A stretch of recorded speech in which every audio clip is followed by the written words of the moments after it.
Where do you get your material for bonsai? I showed you how you can position heavy branches without getting lots of scarring. This tree came from a garden center. You don't need to go to a special bonsai trader to get good material for bonsai. This is a Japanese maple and this variety is called red wine. And it's called red wine because of the color that the leaves take in fall, as well as the branches.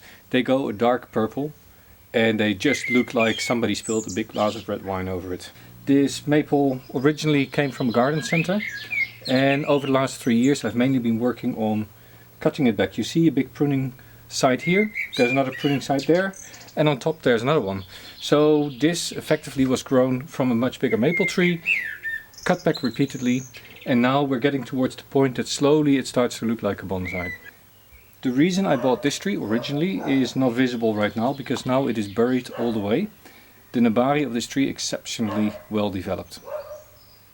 As you can see, the roots are growing outward in all directions and all the roots are more or less the same thickness. There's not one or two that's dominating, but there is a big difference between the individual roots. So there's some smaller ones, there's some bigger ones, but not a single one is a lot bigger than the rest. That's a perfect condition for nabari. So what I did when I bought this tree, I took it out of the potting soil, cleaned out the root ball, pruned back all the lower roots, and then I spread out all the roots evenly in this pot. Now this has been repotted twice and the nabari is getting better and better, but I can't show you that in the middle of summer. I do not intend to repot it right now. Now let's have a look at the tree. It is still immature. You can see the trunk is still green. It can take 10-15 years for a mature bark to appear on a maple tree. Once it is mature, the whole tree will get this color. At that point also, the cut marks on this tree are much less visible. You can see here the cuts, they have closed very well, and every year since I bought it I've been pruning back the long branches, keeping it short. Pruning maple in early spring has a couple of reasons. In the early development stage, such as this tree, it is important to make sure that the branches in the upper canopy do not get too strong. When they do get too strong, they get thicker. If you look at a normal tree, you see that on the top of the tree there's only very small, young, thin branches. The low branches on the tree, however, are quite heavy, they're thick.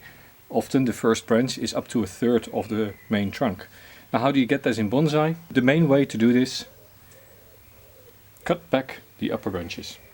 The lower branches you let grow longer and you cut back later. This is the front of the tree. I will be turning the tree around. I'll let the camera run with me after clipping off all the leaves, because clipping off the leaves, who needs to see it? What I'm going to do, I'm going to take the branches, going to remove the length, going to clip back the leaves, leaving just a little stalk, and I'll do that throughout the tree and I'll be right back after that. Because I want to keep the inner branches of the tree and I want to make them stronger, I'm in fact only defoliating the outer branches. So I'm removing everything that's on the long extending branches, but when I come to clusters like this where the inside has short internodes and where there's few leaves, I'm leaving those.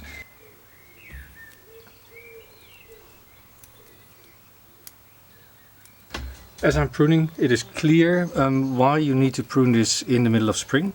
You can see here in the middle, leaves have started to die off.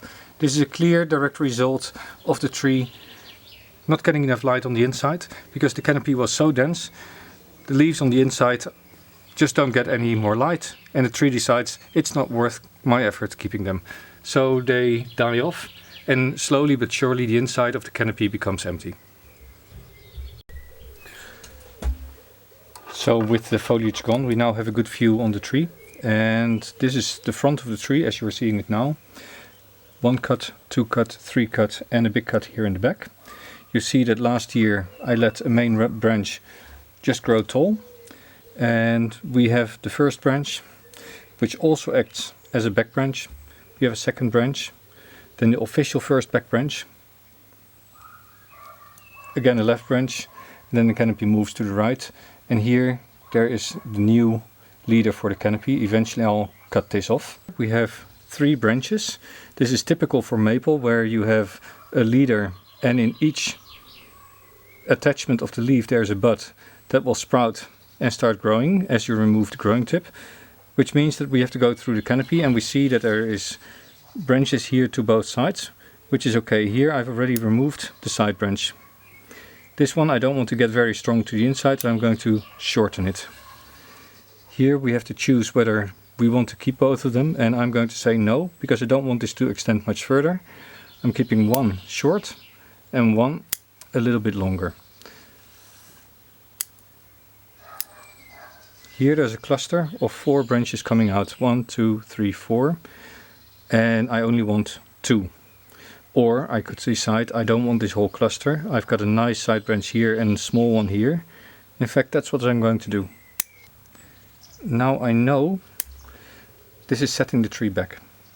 And there are people who will argue that pruning at this stage, and especially removing the leaves at this stage, is detrimental to the development of the tree. I've got a few friends and they also grow maple bonsai, and I've seen what they can do with material like this in a period of about 5 to 10 years, and they every year defoliate the tree, resulting in a lot of fine branches on the inside. The trunk does not fatten up all that quickly, but the scars that you're left with are much smaller than when you would leave it to grow for a long time. Which is why I'm now trying with this tree to just clip, add a little bit of wire, and then just let it develop slowly. I think I'm done with pruning. Let me get some wire.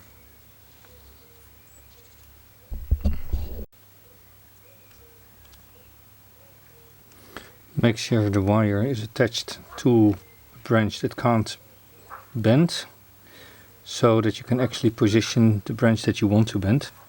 Here we need to first get the first segment of the branch to be bent down.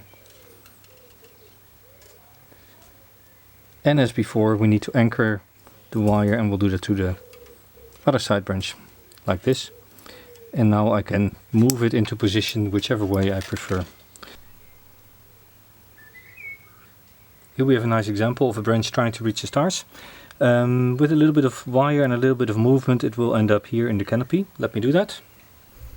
For bonsai, the comment is often that you should wire 2 branches with 1 wire. And this is what we mean with that.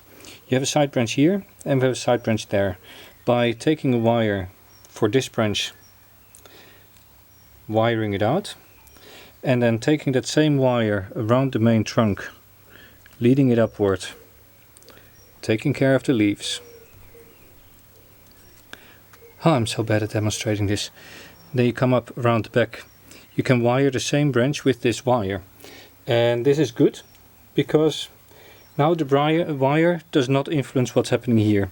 If I wire this, this will stay in place, and the other way around. If I move this, nothing happens. That is wiring 2 branches with 1 wire.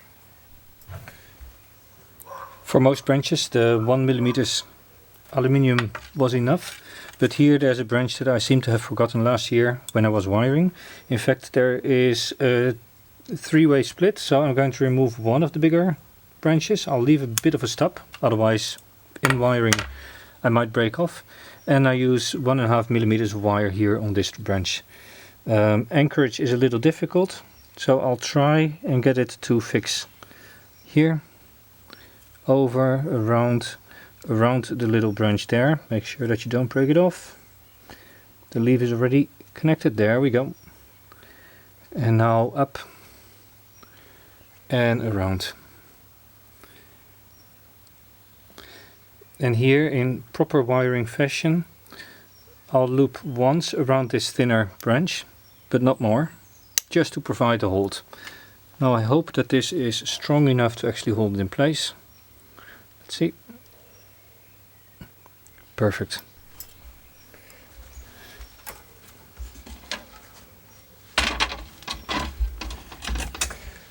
So now a little trick. Say you want to wire this branch down.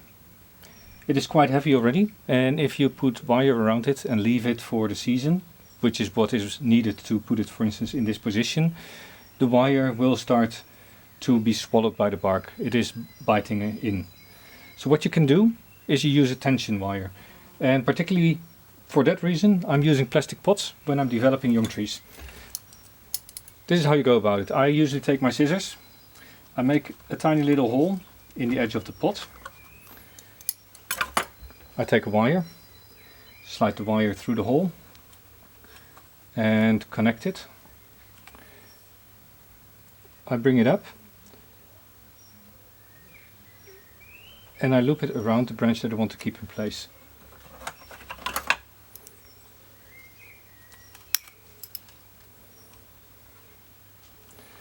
Naturally, if I really wanted to keep this in place, I would put a little bit of tubing in there.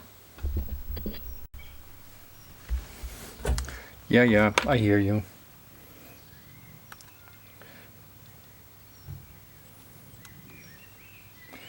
This is tubing that you can get in any, I don't know, aquarium store. It is usually used to bring oxygen into water tanks.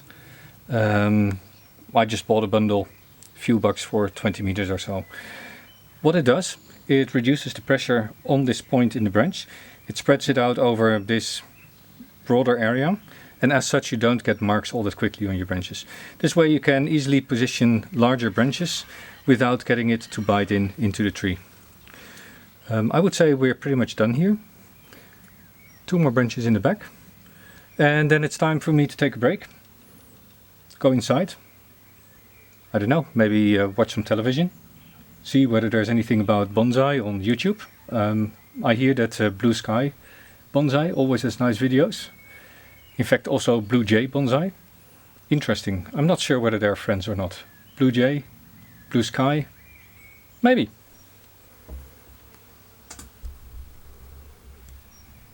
All set, done, dusted. This tree is ready to go back into the garden. I will put it in a position where it doesn't get a lot of sun until the first leaves have started emerging, and then slowly I'll put it back into the sun. When you defoliate a tree, be careful with watering, as it doesn't have all that much foliage now, it doesn't need as much water. My substrate is nice and open. If you have a very organic substrate that holds on to water, please make sure you don't water as much. Only water when the substrate starts to get dry. Otherwise roots might die and you get a problem.